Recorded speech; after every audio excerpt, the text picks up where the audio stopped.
मैं इस्लामुद्दीन खान और आप देख रहे हैं प्रहार टाइम्स। ठाणे के कल्याण स्थित एक हाई प्रोफाइल सोसाइटी में एक शख्स ने बाहर से लोगों को बुलाकर बिल्डिंग में रहने वाले मराठी परिवार से लोहे की रॉड डंडे से मारपीट की है, ऐसा आरोप लग रहा है। इस घटना में 2 से 3 लोग गंभीर रूप से घायल हो गए हैं।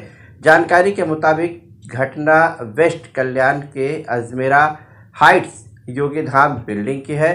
जानकारी के मुताबिक बुधवार को यहां रहने वाले बाल कृष्ण कलवी कट्टे, इनका अखिलेश शुक्ला और उनकी पत्नी गीता शुक्ला के साथ धूप अगरबत्ती लगाने के कारण विवाद हो गया था। इस दौरान ऐसा आरोप है कि अखिलेश शुक्ला ये लता कलवी कट्टे से बहस कर रहे थे। इस विवाद को सुलझाने के लिए देशमुख परिवार के साथ शुक्ला ने गुंडे बुलवाकर मारपीट की आरोप ऐसा देशमुख परिवार ने लगाया है। पीड़ितों का आरोप है कि शुक्ला ये कह रहा था कि तुम मराठी मराठी करते हो, 2 मिनट में तुम्हारा मराठी मराठी निकाल दूंगा। उसने पीड़ितों को धमकाते हुए ये भी कहा कि मंत्रालय में काम करता हूँ, कोई कुछ नहीं कर सकता है।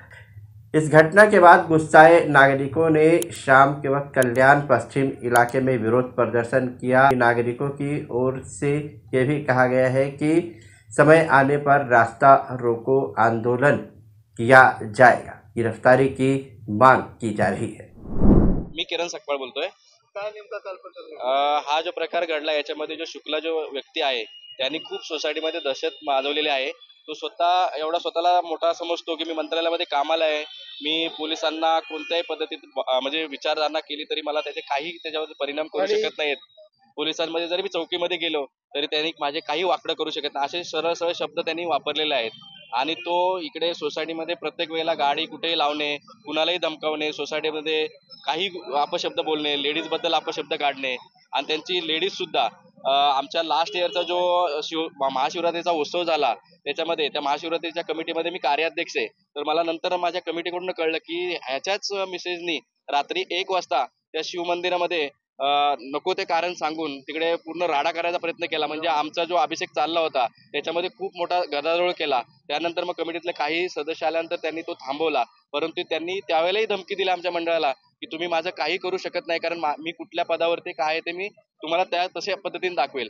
तर ही कुठेतरी गोष्ट आता थांबली पाहिजे। आणि तो आता कुठल्या पदावरती कुठं काम करतो आणि सोसायटीमध्ये किंवा परिसरात काय सांगतो? नाही, तो कुठल्याही मोठ्या असा पदावरती नाहीये, फक्त तो धमकवण्याचा प्रयत्न करतो। तो जो गाडीमध्ये दाखवतो की माझी मंत्रालयाने दिलेली गाडी वगैरे हे सगळं बोगस आहे, ती रितसर पोलिसांनी चौकशी करावी, कारण त्याच्याकडे कसा कुठलाही शासकीय असा मोठ्या पदाचा काही त्याच्याकडे हक्क नाहीये।